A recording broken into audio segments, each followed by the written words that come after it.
let's say for example, like an artist, like anxiety is super common, Right. and like especially amongst like African American, anxiety is super common. So like as an artist, let's say you tour a lot, you're away from home, you're out of your environment, you're out of your natural element, and like maybe like getting buzzed before the show helps you perform. And now it becomes like something you need because like, okay, I always want to feel like this so I can perform well. Or like people that like, or I know people that have been addicted to Adderall. It helps you study, it helps you focus. So like now it's like if you feel like you can't function without it. So now it's like, all right, you can't function without this making you perform or, you know, excel at a certain thing. So now it's like, I need this. So then now it's like you can't function without it, period. So even when it comes to like, I feel like that stuff can happen to anybody. Sometimes you don't gotta be like, I know you didn't mean weak, but like sometimes you don't gotta be like weak to feel it, cause like if you always like need a buzz to do something, it comes off as innocent until next thing you know, oh shit, I'm addicted to this because I can't function without it now. Mm-hmm. So you know what I'm saying? Like people that's why a lot of people that, let's say, get in a car accident, you get addicted to painkiller because maybe for 3-4 months you couldn't function without it, and now you think, all right, cool, this is the only thing I need to get by now. Sometimes the pain is stuck in your head now. You know what I'm saying? So that's when it becomes like a mental thing. And I think that's how commonly people become addicted to certain things, because it starts off something small. It starts off something like, okay, I need this to get by. But then you're latched onto it. You know what I mean? Even like I always tell people, like when you get into certain things and then you take like pills and stuff like that, always be mindful. Sometimes the pain, you just got to kind of work through it, because you're not going to know when you don't need it no more. You might not be in pain anymore, but you still think you need it because it's a mental thing. Not even mental, but it could actually be the imbalance in your brain. It could be, It could actually be you never know. Dependence on it.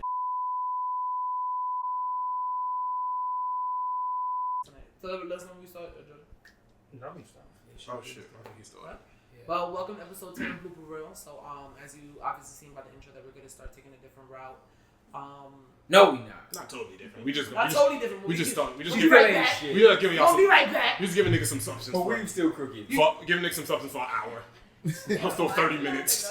A vibe. Look, your box braids is fuzzy. Fuck Oh. up, nigga. Anyways, welcome, bike. That could be the illness, nigga. Fuzzy braids is nasty. Man, dirty shit, man. Built up. I'm sorry. I'm gonna text my connect right now. Do that now. This nigga got an appointment. Will you please? Nigga got the braid You connect. know you are. I mean, when it's free, I guess that's why it looks like that. Wow. That's nuts. Damn. It's not free no more. I respect myself now. Okay, good. You know, growth. That's called growth. Welcome to episode 10. So, in this episode, we're gonna talk about a little bit of topics that are considered taboo or just a little bit more difficult, especially in African American and Hispanic communities. So, just to jump right into it. So, the main topic right now, the umbrella topic of everything right now, is mental illness, mental health awareness, and also drug addiction. So, just to begin. What is drug addiction? I mean, it can tie into it. So, before we even go into the defining what these are, have any of y'all personally been affected or have had any experiences with mental illness? I think it's more so mental health issues. Mental health, Because right? I think, you know, when you say illness, it's kind of sometimes it comes off as like a diagnosis, and I think a lot of people don't get the help they need because of maybe circumstances or stigmas. Mm-hmm. So it's like.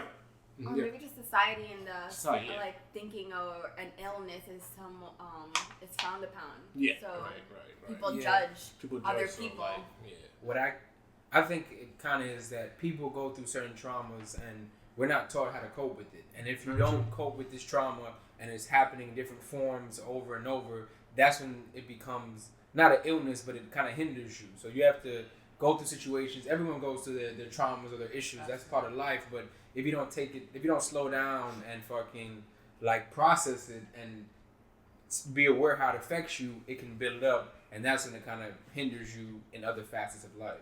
So, have any of y'all personally felt or experienced mental health disorder like depression, anxiety? Yeah, definitely. That's pretty common. Yeah, So- I think it's more common than people. So yeah, how do definitely. you and just to say that doesn't mean that we were necessarily diagnosed, but you know, what made you feel, or what was your experience with anxiety or with any mental disorder? What was your experience? I mean, first off, definitely, in college and after college, I had a lot of anxiety, even to the point where I had like attacks. But no, I never really talked about it. But so what was it that you were feeling like? How would they? It stemmed from I did speak at some point to someone because it was something because after graduation, for me, I know personally, because like I said, I've had like a professional I've spoken with a professional before, so it was stemmed from control. I don't do well when I lack control of a situation, so that comes from me. Sometimes like I'll have anxiety where I kind of just shut down, and like I stay very much to myself, and I kind of like this period like I'll have private like kind of just like kind of like I'll not shake, but like I'll just kind of like be super like out of touch or like zoned out, distant, and it's like that anxiety kind of builds up. I think my first experience was with when I was 18 actually, and then it was after a basketball game. I had a fucking Chris Webber moment where I called a timeout, and we were up, but we didn't have any left, so they shot technical free throws and won the game. So I went back to my hotel, and everybody's cool, it's okay, shit happens, whatever. I was like, hell, and I was like I was really like crying, but it was like hyperventilating, and then my mom's like, oh, what's wrong with you? You know, what's going on? Like, get over it. Shit happens. You know what I mean? She in her head like, all right, you know, you're crying because you lost, whatever. You're cool. But at first, I'm 18. Two, I'm not that much of like a crier in a sense. So I was like shocking myself, and then I started like hyperventilating. So then there was something. I guess you know when coaches get mad, they had a moment, and he said something like, he said something like, if you can't figure it out here, how you gonna figure it out in college? But that was always something in the back of my head. Because I was going to play college basketball, it was a new experience, it was a whole new environment I was going to within a couple of months. I was 18, going to go deal with a bunch of grown men. So it's like, in my head, I was already doubting myself. So that, I felt like I had a lack of, I just had a lack of control. Because usually I can always control the situation. Me, if everybody knows me, I'm always big on punctuation because I can control that if I know, you know what I mean? Mm-hmm. So I feel like I had no control. So when I feel like I had no control over a situation, I started to like panic, anxiety. I couldn't function for like at least 4 to 5 hours. I was literally just like shaking. I couldn't. And then from there, I'm like, what the fuck? I didn't really address it until maybe it happened again, you know, further down the line. And then, you know, it wasn't like I didn't necessarily go to a session, but I had somebody else like, okay, I know a professional that, you know, I've gone through this before. I had a friend, shout out to you, you know who you are. And then they referred me, and those conversations helped me realize certain things about myself. That letting go and not having control is sometimes it's just okay. And I think like in the minority community, that's also important too. You know, we go through so much as whether it be minorities or other races that we don't get to talk about because in our households, they're more old school, it's very frowned upon. You know what I mean? So I think that, yeah, like anxiety, especially after I graduated, you know, that I feel like after graduation, the anxiety is huge for people. You know what I mean? Right, because it's the real world. No, I think I think recently, because I only felt depressed and anxiety once when my mom had a stroke, and I was about to be a freshman in high school, and I lived with my mom my whole life. So I'm cool with my dad, but I was raised by my mom. So me thinking that she was gonna pass away, I got scared, and I had to grow up fast. Like they transferred me to school closer to home, and they had me my mom made me get a job just to teach me more responsibility, but that scared me because it was just like I'm losing the person that I can't live without. Right. So it scared me. I started having anxiety. I started not acting up, but just being angry all the time. Yeah. So I always had a temper and like was throwing tantrums, and then recently now I've been sick and I don't have control over my life anymore. I feel that I'm always depending on people. People always have to help me. Like even going to work, I always have to depend on my mom or Jordan to like drive me or pick me up sometime. And I feel like I can't do anything. So I get angry. I start freaking out. I can't breathe. And I even went to my doctor, and it was just like, I think I'm having anxiety. Like I need pills. And my mom's just like, no, we're not doing that. Mm-hmm. Like that's some white shit, and right. Like not saying, but she was just like, no. That people be saying that. But that's what actually the people that say. And I mean, thinking of it now, I know a lot of white people that when they feel a certain way, they go and cope with pills. Unlike people that are Hispanic, they are quick to say, no, you have to work through it. You can figure it out. Yeah. Don't start taking pills or doing anything without figuring it out on your own. So now I am feeling better without taking any drugs or anything. But I'm still like, I can tell I have anxiety. So like, I'm very anxious. I'm always freaking out. Like I'm always yelling. But it all comes with change. It was you always. But continue. You know what? I hate you. He only knows me for 5 minutes, and this is how it is. 5 minutes. Facts. But yeah, it is change. Change is a scary thing for a lot of people, and it's just in my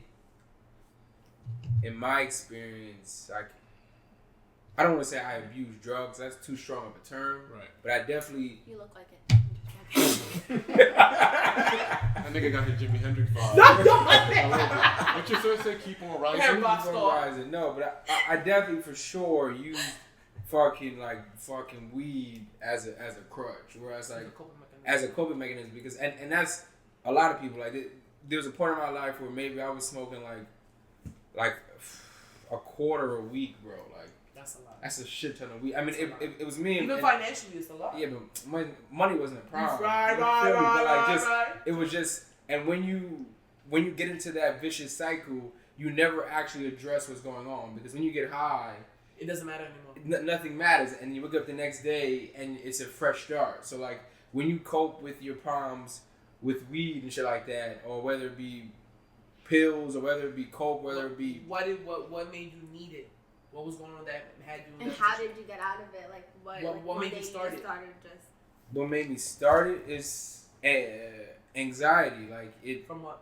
From just John said he did have control, but like I lost control. Like there were times that and like so John in college. In college, and we would go on like trips to VCU or George Mason, and everyone would be in the room smoking and drinking, and I would go like outside the hallway and just sit. And I would work on music, but like John or Jordan would say, "Oh, that's just Walter being Walter." But like that was me not being able to control my anxiety and having to get out the room because I literally felt paralyzed. Like I had lost control of myself. Like in a situation. In certain situations, and I didn't know how to reel myself back in. Like I didn't have a way to, or have I didn't even want to talk about it. Like I saw it as weakness. Like I didn't even bring it up to these guys. Like my best friends, I didn't tell anyone about it. I would just, even David, shout out to David, still gets no bitches, but David said, "You are the most outgoing, introverted person I've ever met in my life." Because when I was around you guys, like I would be fucking myself, but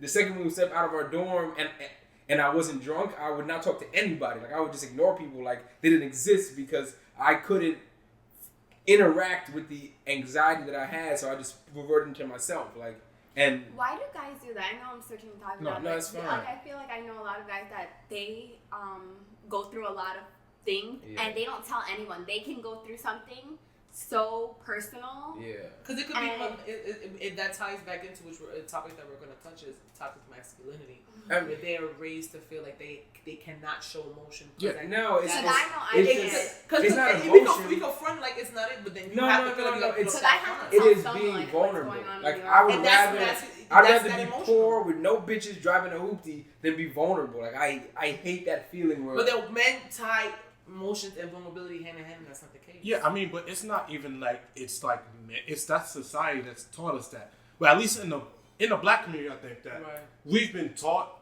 that showing emotion is weak, crying is weak, and I think like all that stuff is so healthy. Like as I gotten older, I realized certain things that are so healthy for me personally that I deal with every day still. Mm-hmm. Like even now, you know, we may all be holding back, but like at a certain time, like these conversations are so healthy because like as black, especially black men, or no, men in general, you're looked at as weak if you're not the provider, so it puts a lot of pressure on you.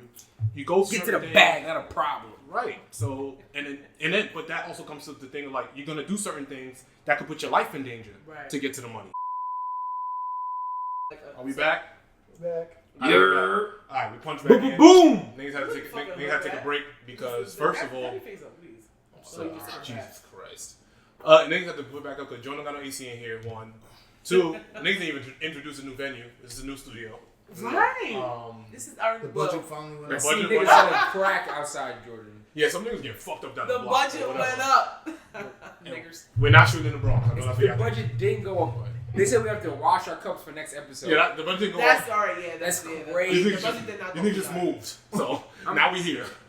Take my cup home with me. And nigga. stop on Wait, baby, we're on how much Stein. they pay? It's like what? $10? Oh And my we God. can't afford this shit with $10, so let's not go there. First of all, now we're shooting She's on. saying y'all. First of all, we're shooting on That's Steinway. So relax. We're shooting by the We're hoop. not. We're shooting on Steinway. We're shooting by the hoop spot. We said that's about to ask. Yeah, relax. Dominicanos. Right. Melody's right there. Everybody calm the fuck down. Don't tell us how much we pay. I like it. Melody's is like 30 minutes away. No, it's not. No, it's not. Two It's for right 20 there. hookahs. Right. Anyway. That's not true, guys. No. We did that's about to ask. I seen a nigga selling a whole hookah, whole We're corner not on by the your corner, house. bro. Don't come You know you in the hood when they got the you. bootleg DVDs outside of the front? Oh. Niggas don't Yeah. like your- What's that fire stick? That's crazy, niggas. Niggas selling DVDs still in the corner is crazy. Nigga had the plastic That's with all not, that. with the plastic. Yo, I that's got yo nuts. 10 for 5. Like, With that don't the- even make sense. you giving them away, nigga. I don't even know how niggas burn these. How niggas Niggas still burn CDs. Where's the profit? What's the profit loss? Bitch, that's not even an Can we actual. introduce Riley? No, Ew, fuck that fuck nigga, outta here. bro. Anyway. Ew, bro. Alright, so what was that? That nigga got mental We talking about something serious. That's all you. R.I.P. Mac Miller. Alright, We talking about something serious? Are we doing Can that? you put a picture of Nah, so, Riley? have you That ever dog had... is so That was goddamn fucking ugly, small. man. That is ugly. Alright, can we get back? Walter, Please. you're fucking ugly. Don't do I that. am beautiful. Don't- That's called that. cyberbullying. I have. She's in You this guys face. cyber bullied my We're dog. getting recorded, so it's not like... I have minimal No. morals, but You I'm have no but morals. I'm beautiful. You don't respect That's yourself. right. You are. That's you right, are- King. You That's are, right. you are very pretty. Thank you. Yeah. So, bro, have you ever personally dealt with, not mental illness per se, but any type of mental disorder? Depression, anxiety. I think depression. I think like a majority of people that come out of school definitely deal with like depression because like you're in the outside world. But with me, it was more of like I came out of school and had to play like a huge father figure, upon like my family, as well as take care of my mother, my little brother, as well as my pops. Unfortunately, like my parents were ill, so I had to take on that role. People that come out of school and like celebrate. Yeah, just to relax. Couldn't really do that. See on social media again. Like I see my peers doing that. My peers going to Miami, going to different places, going to venues, Canada. throwing money. But it's like I didn't understand like that's my role. I can't do that. I can't endure in that lifestyle. Of course, people want to do that, but it's like again like you get depressed. Like you feel like people are moving ahead of you. People are moving ahead of you in life. They know I don't have per se. Because it's like that unfortunately can't be you. But unfortunately, like thank God, like people like I had I've talked to like professionals and just it definitely helps. Yeah. It definitely helps, and it definitely like I advise people to go ahead and do it because it definitely helps because you might not be comfortable with the friend people you have in your life at this point in your time. But why? I don't understand why Because- you cause- be able to go to your friends. Because friends come and go. Like friends come and go. Yeah, because Also, you never know if somebody go bad on you like that. People Right. go bad on you also reveal your secrets. I just feel like that. it's bigger than that. I feel like when it comes to talking to friends, that I feel like a big thing is, especially because a lot of people would come to talk to me, they feel like they burden me if they came to me with an issue. I mean, And like, because a lot of my friends will go through stuff. I'm like, yo, why didn't you tell me earlier? Oh, I saw you doing you. I didn't want to feel like I was imposing, or I didn't want to feel like I was making you stop what you were doing to come take care of me, or I didn't want to constantly come to you and then you got tired of me.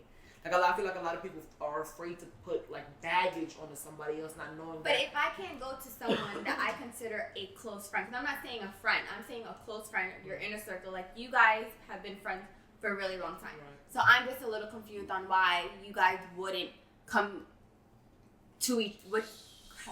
come together and talk about some issues, because And that's a big you guys issue. have a lot of things in common. Like you guys. All right. So I mean, like I can only speak from experience. So like, I think when you say we can do it, it's not about we can't. You know what I'm saying? It's never a situation where we can't. I never feel like I can't talk to Walter about something or Barry. Like it's never that I can't, but sometimes it's just something you need when you're in a certain position.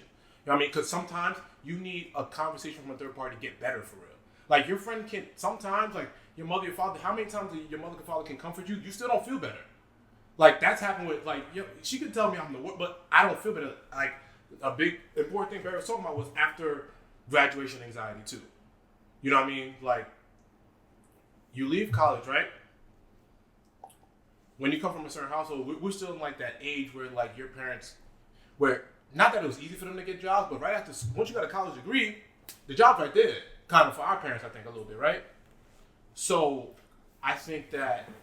So let's say you come out of school, now you don't got no job, or you didn't find your career yet. I felt that. That's because of experience. I know that a lot of people can't get jobs now because they never worked before to have experience. Yeah. Because I'm gonna say, like, I only have my associates. I'm trying to finish my bachelor's, but I have to pay for school on my own. Like, I didn't have help, and I didn't take out loans, so I'm not in debt. But it comes down to it where I do see what you're saying, but that can't be the only reason why you wouldn't be able to reach out. No, what I'm saying, I'm just saying that, like, as an example, like, just because Barry said it, like, after graduation anxiety, like, you come home.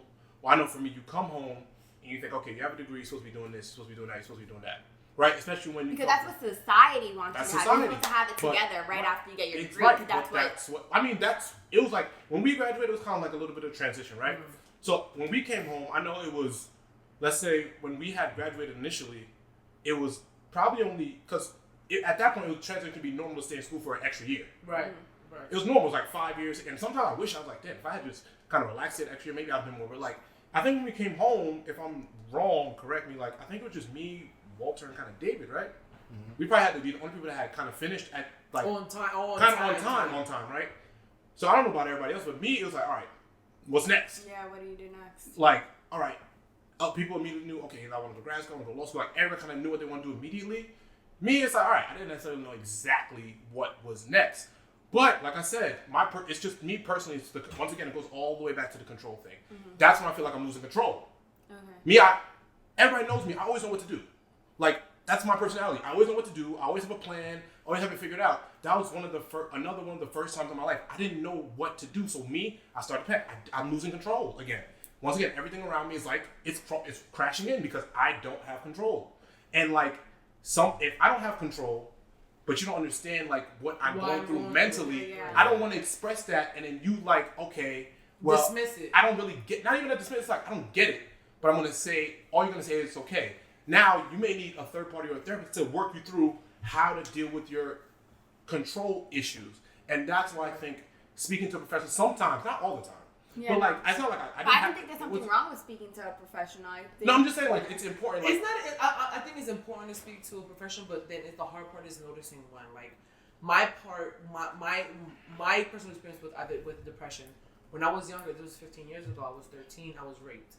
So I was in Dominican Republic. I was 13. I was raped by someone who I trusted, of course, and I kept it quiet. I even kept it from my parents. And I don't want sympathy. I don't want pity. I don't want, because this happened 15 years ago. Yeah. I had a really good support system, so it's nothing that bothers me or is nothing jury anymore. Yeah. But then, remember, I'm a 13-year-old. I hid it from my parents for 5 months. I'm 5 months pregnant, and I had to get an abortion. So this is all at 13. Mm-hmm. You know what I'm saying? So when you were dealing with self-confidence issues, because I've always been a big girl, I've always been overweight, I've always been bigger than my peers, physically bigger, and I've always got picked on for it. So I'm already dealing with self-image issues, and I'm sitting here pregnant. I haven't told my parents I got raped. I'm afraid to tell my parents, not only because it's a lot. So you're talking about a 13-year-old. How do you even explain this to my parents? But then my father knew me so well that one day I literally broke down and he's like, something's wrong. So after that, having an abortion at 13, you're dealing with a lot. So I dealt with depression because I'm like, I can't tell my friends because my friends are 13. I can't tell my family because this is supposed to be a secret. Mm-hmm. Because especially in Hispanic and West Indian household, having sex that young or even being even a rape victim, you're seen as not pure. Mm-hmm. You know what I'm saying? It looks as if your parents dropped the ball somewhere.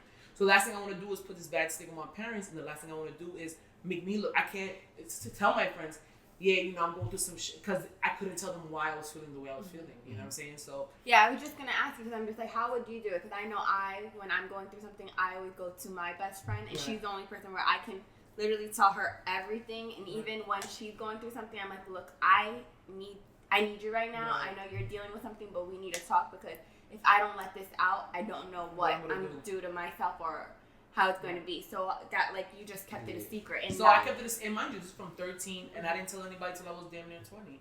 So, and then it comes into the part where I was like, I'm so strong, I have to be strong. Mm-hmm. I can't break. I can't cry.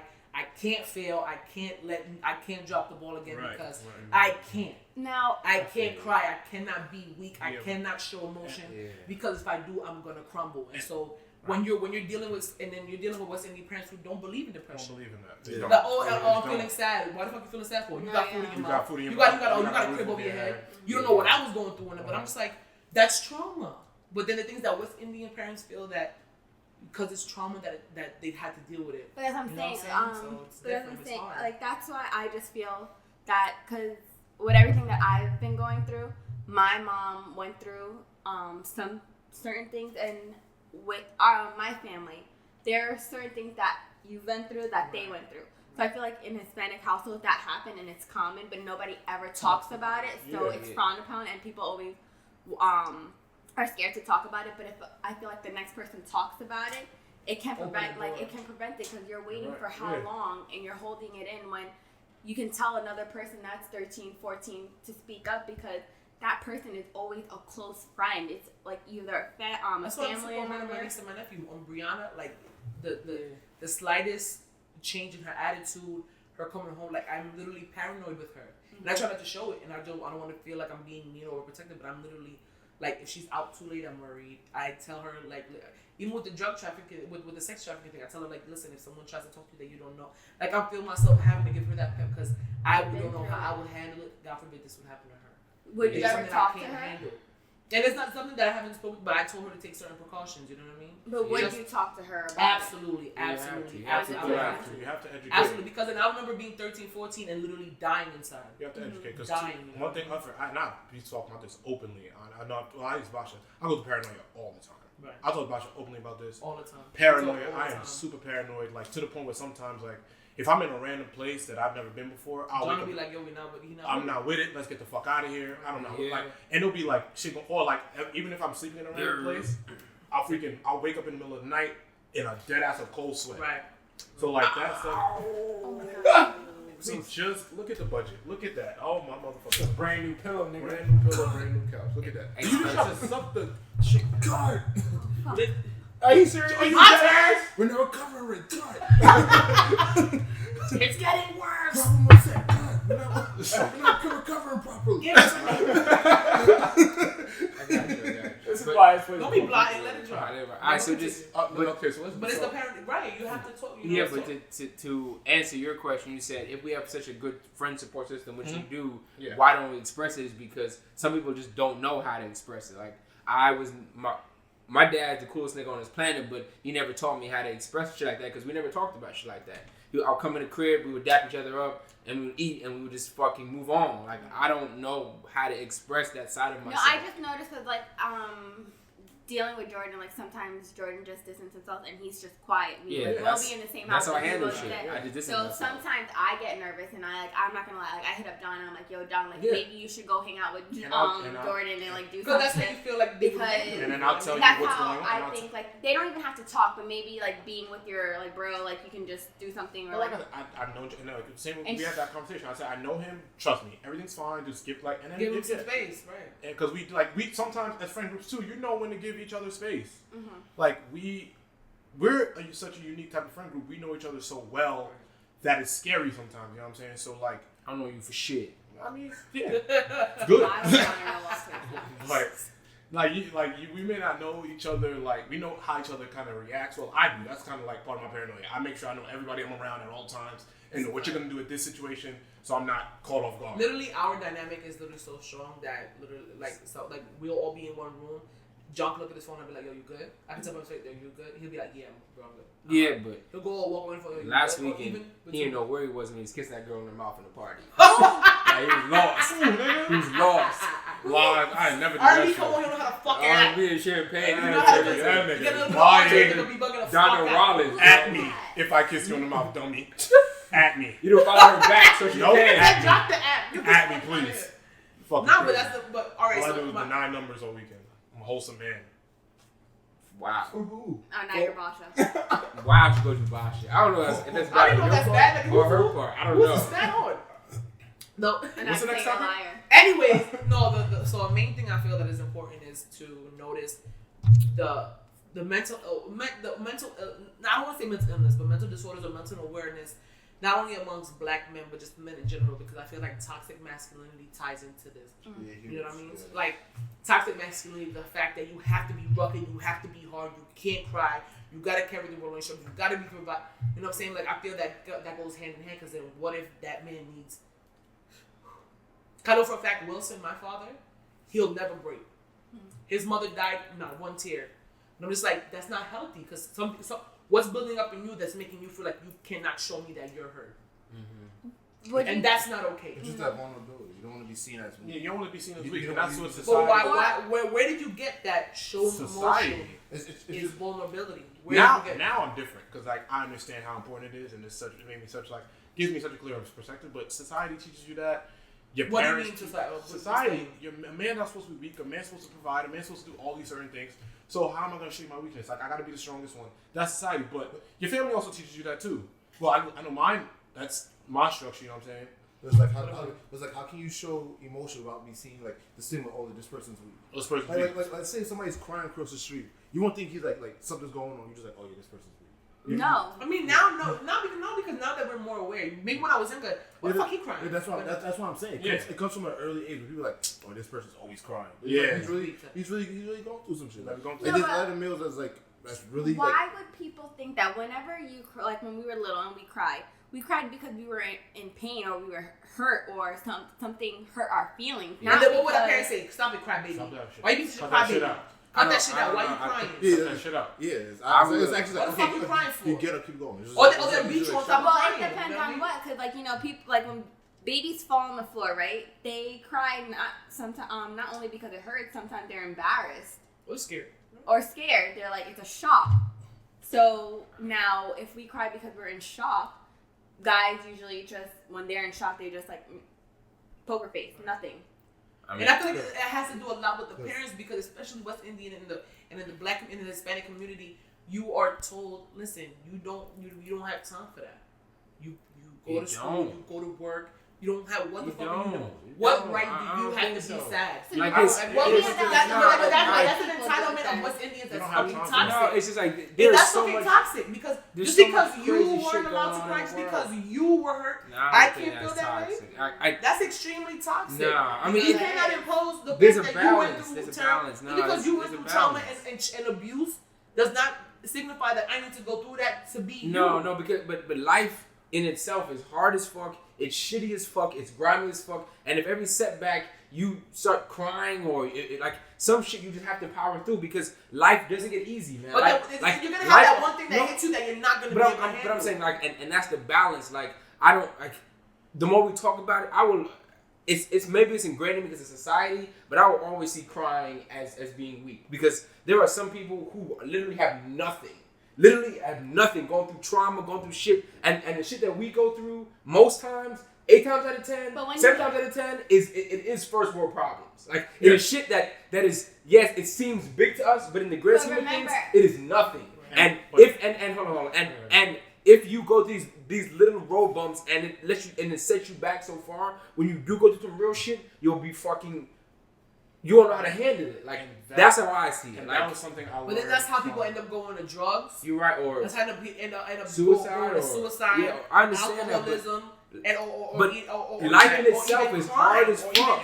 even- and that's a concept that I think that is personally, like I said, I felt like even in our group of friends that where I also felt that's why like to go not to backtrack, but to your question before, like why you don't feel like so much friend. Because me, I also have a lot of different experiences in our group of friends, right? So let's say I may be going through something that they'll never understand. It's fair. And it's like, all right, well, I don't want to, like, this problem is like, let's say if y'all going through something, to me, in my head, I'll disvalue it because I'm like, are you fucking kidding me? Right. And I'll come off, and sometimes I come off that. Right. So another thing is that I feel like drug addiction has a tie in with mental disorders in general. So like, let's talk about Mac Miller because I know a lot of y'all was respond to him. I mean, we're talking about Keith Ledger, we're talking about Whitney Houston, we're talking about Amy Winehouse. Like, it's sad that I could roll this off. You know what I mean? You know, and people that haven't even died, look at Demi Lovato, Lamar Odom. We're talking about people who literally just overdosed, and they're just, and these are people with money. Imagine people who are living everyday life, everyday life dealing with this. What you want to take on? First of all, like you gotta, like I think recipes Mac, and like that I think that hit us as our generation. Why did it hit you differently? A little bit different because Mac's pretty much the same age as us. So was Demi. We started listening, but she's not dead. We started listening to Mac Miller when we was in high school, and that shit. Like when people went down the group chat, I was like, "Whoa, Mac Miller died? Are you fucking crazy?" He dropped the album 2 weeks ago, and it was really good. So you sitting there and like it relates because like he came out when we was kids, and like on top of that too, you see everybody and even the hip hop community has a story about him. Everybody was connected to him. But it was a good story. Yeah, it was good. Everybody. So then, if he was so troubled, where was the bad? What do you mean? What do you mean? Because if he was so troubled, if he was so depressed, if he was such a drug addict, why was there no? He needed help. Like Justin Bieber's manager was like, "Yo, this motherfucker needed help." I mean, where was Mac Miller's? Yo, he needs help. Besides Ariana Grande, because we're not gonna talk about. No, I think a lot of people like. Are saying that she has something to do with it. That's going No, there's nothing to do with it. Absolutely. Like even I made a joke last episode like fuck Ariana Grande because that was before he died, of course. But like she had nothing to do with it, and people need to leave her the fuck alone. But either way, like everybody copes differently. So like at the end of the day, like I think that accountability towards your friends. I think your friends have to be accountable for something like but define where they have to be accountable to. I can take that ball away from your hand. Yeah. That don't mean that you're not drinking. Right. I think don't be like especially with people who are rich. Don't be a yes man. If you do say, "Oh, you want to," no, bro, that's corny. Like as long as you play your part and tell them that it's not okay, you do your job. You know what I mean? But maybe they weren't because we don't know the story. Maybe they were like, "Yo, Mac, relax, chill out, Mac out." We have no idea. We have no clue. You know what I mean? You know what I'm saying? Like, but I feel like his issue had to stem prior to him getting famous because you can't like you have more access to drugs when you're famous. Yeah, absolutely. And they're better quality. Like, I think it was. You have more like John said, you have more yes men around you that's gonna be able to get it for you, or be able to plug a lick. So my point is that. Imagine the people who don't have money, that are smoking weed, smoking crack, or that have crack heads from parents that are literally coming home every day seeing their drug addicted parents. Like imagine what they're going through in the hood. Why are they not on drugs? Why is a rich entitled white person doing drugs when there's somebody in the hood right now starving, not doing drugs while their parents are high on the couch? You know what the trauma is. But they're crackheads and yet they're affording the crack, aren't they? My point being is that what makes someone feel like drugs is the answer, and I can't answer that because I never depended on a substance for coping. As much as I drink, I will never. My one motto is that I never drink when I'm sad. Yeah, but I will never drink when I'm sad. That's my one rule. You don't have to drink or take drugs when you're sad. Drinking, even to the degree that we do it, like. We're in the shit. We be getting fucked up. Right. Like, not like before, but we used to get wasted. Right. Smacked, like dangerous smacked. Like dangerous smacked. And it'd be fun as fuck to us, but like drugs and alcohol are an escape in some fashion. Like, when I'm blackout drunk in the party macking on bitches, like, I'm not thinking about my problems. I'm not thinking about work. I'm not thinking about my stresses. I'm being in the moment, off the fucking... Whatever I'm off of in that moment, it is an escape from reality, and everyone needs that. It's finding that balance. Like absolutely. Yeah, it's finding that balance because if you stay in reality all day, sober fucking Sally, you're miserable. Like ain't nobody want to be sober all day. Like, but that's not true because people can be sober and. I could be without 1 ounce in No. It's about finding that release. Like it can be boxing, it can be yoga, whatever that release wants to be. And like that is the way to coping properly. Is whether it be a friend, whether it be a girlfriend, whether it be sex. It's just finding something in a healthy amount that you can release and you can regain your energy and restore yourself because if balance. It is because some weekends we work fucking 9 to 5, bust our ass, shoot blooperREAL. Friday night we're fucked up. Saturday night we're fucked up. Sunday we hit brunch, and I never have time to sit down, process what I'm going through, how I'm feeling, and recharge because after Sunday we brunch, brilliant thoughts. Back at work. And you're right. Playing basketball. That's what bopping. Yeah, right. Metro booming. That's why I said secret professional because that's also my learning. Blocking out that certain time period. I used to tell people all the time when I was in school, bro. Monday to Thursday, I used to give myself rule: no women. Not dealing with you, even if I'm studying. That's discipline, though. I And I still like Monday, Thursday. I don't really bother no women because I need the time no more for myself and no more for what I'm dealing with, or what I'm doing. And that always made me very like. Oh, so that's why you're like that still now. Yep, I'm still like. You know the nigga's a psychopath because let's say we go get food, right? I'm busting my shit down in the car. He'll have your shit nice tied up in the back. Nigga, you would have fucking thought, give me my fucking food. I'm like, he'll wait 15 minutes Netflix. and he'll put on his show to eat his food. And I'll be, nigga, you're a psychopath. That's my time too. You're a psychopath. Yep. You're a psychopath. You'll be blackout drunk, can't speak, but his ties food. Tie food right the fuck up. His bow mad tight and proper. Tight, like, bro, you can't even The talk. sauce not going nowhere. Nowhere. And I get that's home, some I'll disciplined sit shit. down and I'll watch that show until Right, I'm done. that's And then discipline. That's discipline, bro. And then having that structure. a great discipline. I'm just throwing something. Nigga, I'm not even looking at my driving no I more. never be disgusted. I'll be like, I'm eating, afraid I sit put my down, food in the nah. fridge. I'm my face in the I plate. put my food in the fridge. Like, no No fork. fork, no nothing. And you get it when you get it, nigga. Mad Like, sauce fuck on my outta here. nose. Oh, I'm getting my bitch in the face. Sauce on her face now. All right, wait, Which wait, bitch? wait, Which bitch? Which one? Go ahead. Oh shit! But no, you lied about you lied about kissing in the party, right? You lied about kissing in the party, right? Alright. Perfect ending.